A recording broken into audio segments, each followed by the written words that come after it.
Greetings, my name is Pete Ring. My background is in military aviation and in particular fighters and choppers. I do these chats on behalf of Air Force Association New South Wales and on behalf of Wings magazine and also for our Wings Australia YouTube channel. Could I also ask that if you like our videos, then please subscribe to our channel and have a look at the description on our channel for this video, and you'll find links to subscribing to our magazine called Wings and subscribing to Air Force Association New South Wales. I have the great honour of chatting with Peter Watson. Peter is a World War II veteran who flew with Bomber Command. He wanted to be a pilot, but there was a surplus of pilots, so he became an air gunner. Initially, he crewed up and flew with 101 Squadron, which was a special duty squadron. By the way, Peter turns 100 years old on the 10th of September. What a great event. We are lucky to have Peter chatting with us today. Peter, greetings. Thank you. How old were you when you joined the Royal Air Force? I was 18. That's the same age I was when I joined the Royal Australian Air Force. Ah, And why did you choose the Air Force? because I've always wanted to fly. Yeah, that's a good answer. So you became an air gunner. Yeah. What sort of training did you do, very briefly, what sort of training did you do to become an air gunner? Oh, well, very simple stuff on Avro Ansons with single guns. And then we went into proper turrets, like on Wellingtons, and then on Halifaxes, and then on Lancasters. How long did that take? Oh, about 6 months. Wow, that's good. I joined in about April of 42, 43 rather, and I got onto the squadron in the following February. Okay, so when you finished your training, you joined 101 Squadron. I joined 101 Squadron in February 44. I should explain to you that we didn't form into a crew until we went to conversion unit. Okay. So, and then we stayed together right throughout, if you were lucky enough to survive. yeah. And you would stay with that same crew until you finished your tour. And so there was a pilot, upper air gunner, tail gunner, navigator. What other roles? Yes, there was pilot, navigator, a bomb aimer, a radio operator. We had a special duties radio operator, then a mid-upper gunner, which was me, and a rear gunner, which was another man. We used to be able to operate either of the turrets.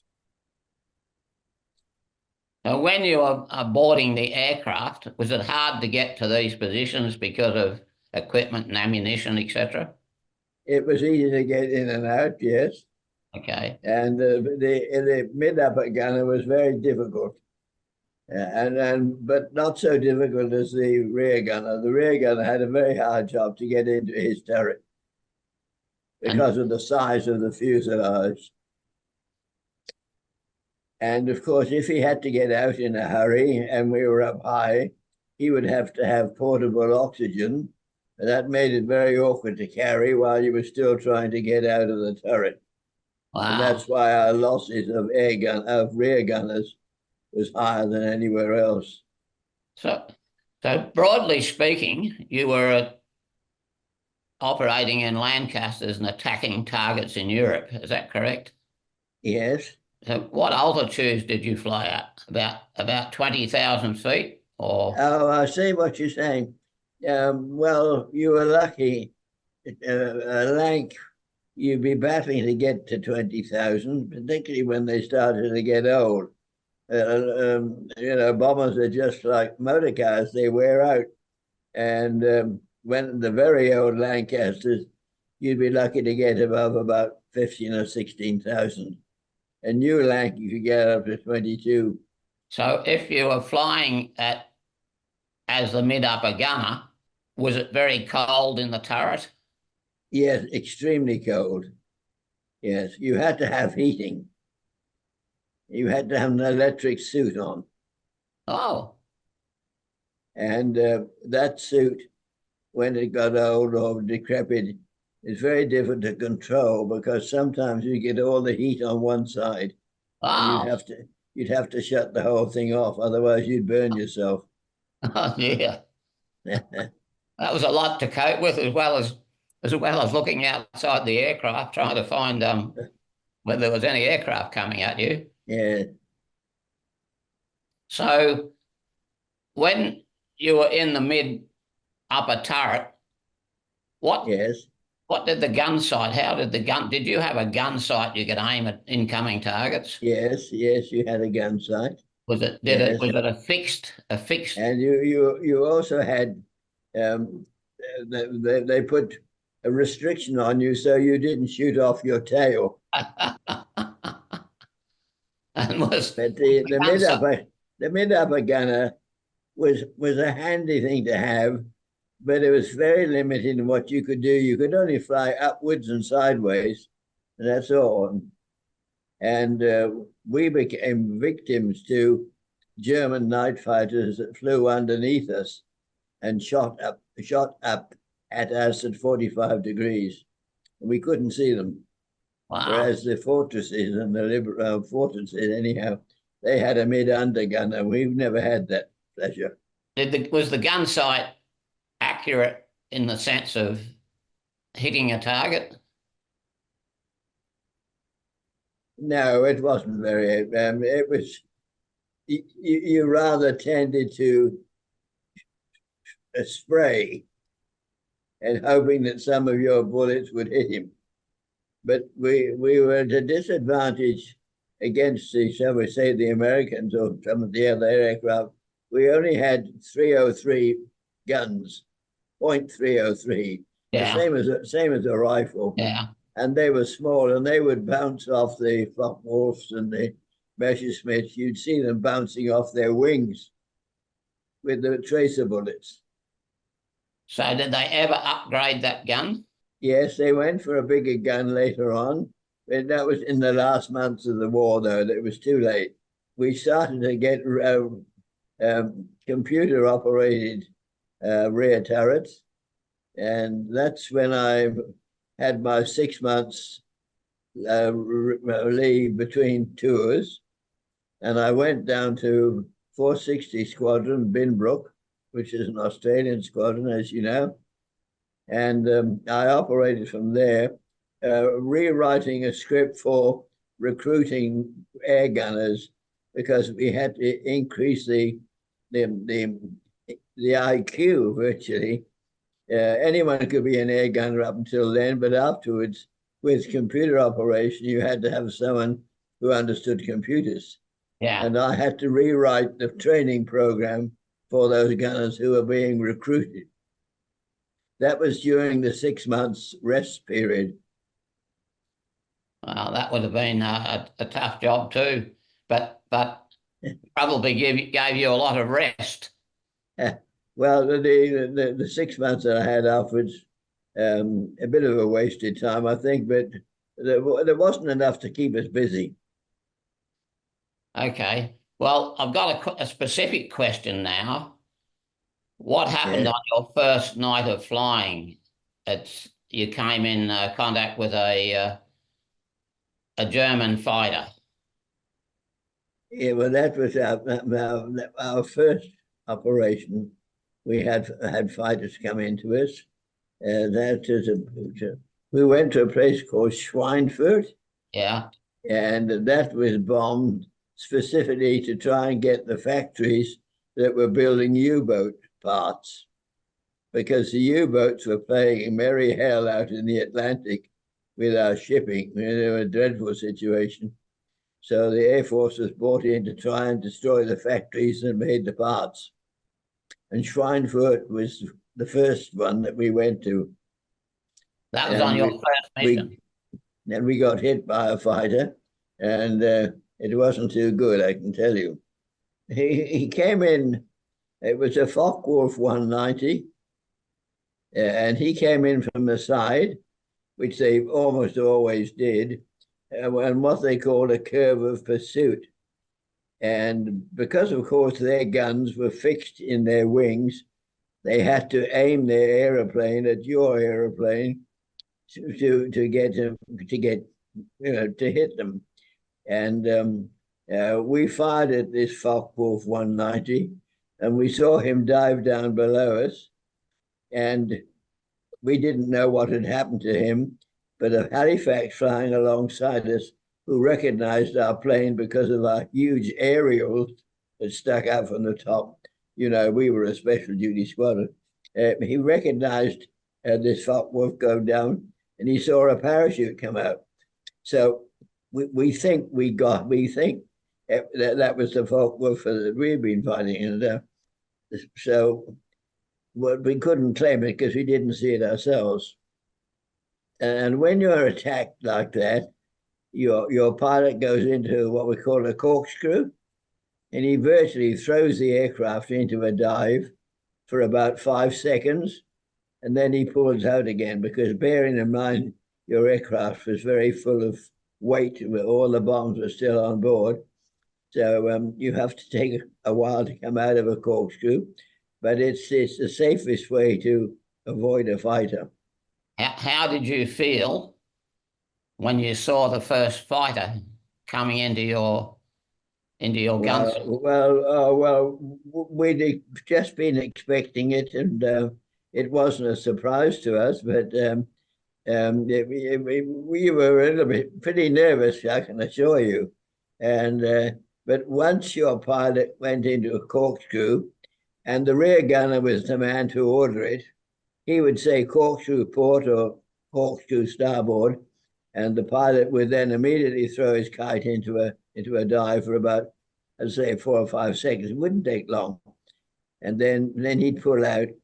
And one of your problems then was to not black out. You could the G factor was coming in, and I think the blood could drain from your brain or whatever it happens when this happens, and you have to be careful you don't black out. And then once a fighter had known that you were alert, he wouldn't come back at you again. Oh, No, he'd go for somebody else who wasn't quite as alert. so who spotted that fighter in the first place? You or the tail gunner, or? In most cases, the rear gunner was the first to see the fighter, because he usually came from a little bit below the fighter, below the bomber. The air gunner, the mid-upper gunner couldn't see him, but the rear gunner could. And the rear gunner was the far more important man to be a good one.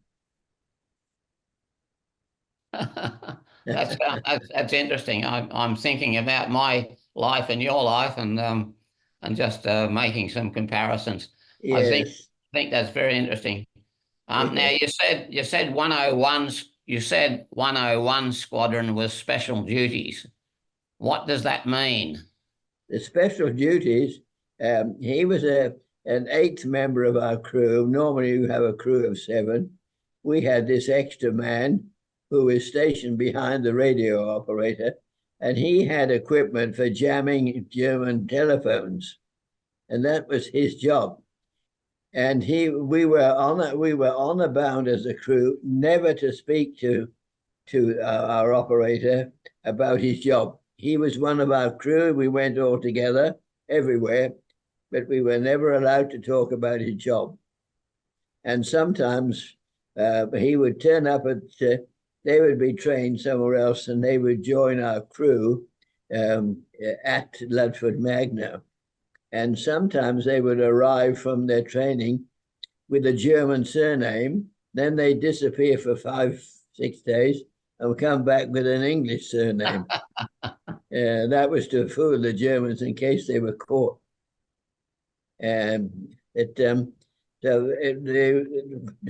Funny enough, the equipment is called airborne cigar, Yeah. ABC, airborne cigar. Why it was called that, I don't know. And when you said that it jammed the German equipment, I believe you might also have believed later on that jamming was telling the Germans where you were. Um, what we didn't know, well, we didn't know anything about the job that he did, other than the fact that he was jamming equipment. But what we also didn't know until after the war was that when he headed on, he attracted the attention of the night fighters. And that's why that was an explanation I was given as to why our losses were so high, because the aircraft could be picked off by the fighters because of the equipment on board. And I mean, for instance, one night we lost 5 aircraft. Can you imagine that? That was when we went to Nuremberg. Nuremberg is famous in the RAF because it was the night they lost the largest number of aircraft. And there were 96 bombers lost over Germany and another 12 back in England because they crashed on the way home. So there were 108 aircraft lost that night, and they barely bombed Nuremberg at all because it was 10 tenths cloud, and most of the bombs fell in the paddocks. A Wow. terrible waste. How many aircraft were in that raid? I think there were 500. Wow. That was a fairly average number. If you were going on a decent raid, between 500 and 700 would be a big night. More often than not, 300 or 400. Did you frequently have to avoid other bombers as you flew? No, you never saw them. Never saw them. No, the only thing you could see, particularly with Lancasters, with Merlin engines, the engine manifold, which is external, gets red hot at night, and that's all you could see is these little red strips. And if you saw them, you went away the other way because you were too damn close. But no, people find this hard to believe. But I have been on some raids. I've never seen another aircraft except over the target. From the Wow. time we took off to the time we landed, never seen another aircraft. Despite the fact there were 500 aircraft in the air. Yeah. Hey. Of course, when you say there were 500 bombers on a raid, they weren't all at the same time. They were spread usually 5 or 10 minutes apart. And before you got there, the pathfinders had been in to light up the target beforehand. Pathfinders were the idea of the pathfinders was they were a bomber squadron, but they carried flares, not bombs. And there was a master bomber who was the most experienced, probably one of the bravest pilots in the command. People like Chester, what was his name? Cheshire, and I forget the other names. But they were the most experienced in finding targets. The problem with finding your target is unbelievable. I mean, bear in mind that the German fighters, German cities at night were blacked out as they were in England. And to try and find a target was an extremely difficult thing. And so what happened with the Pathfinders, they had an elite, about half a dozen mosquitoes. And all their job was to find the target.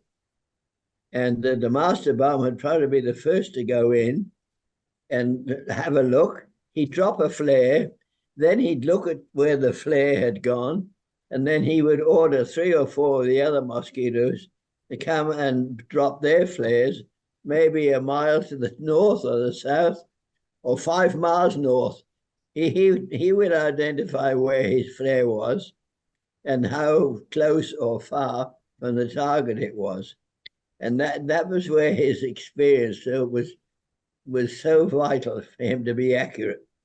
Because if he was inaccurate, and then he got all the other pathfinders to drop their bombs where his flares were, we could completely miss the target.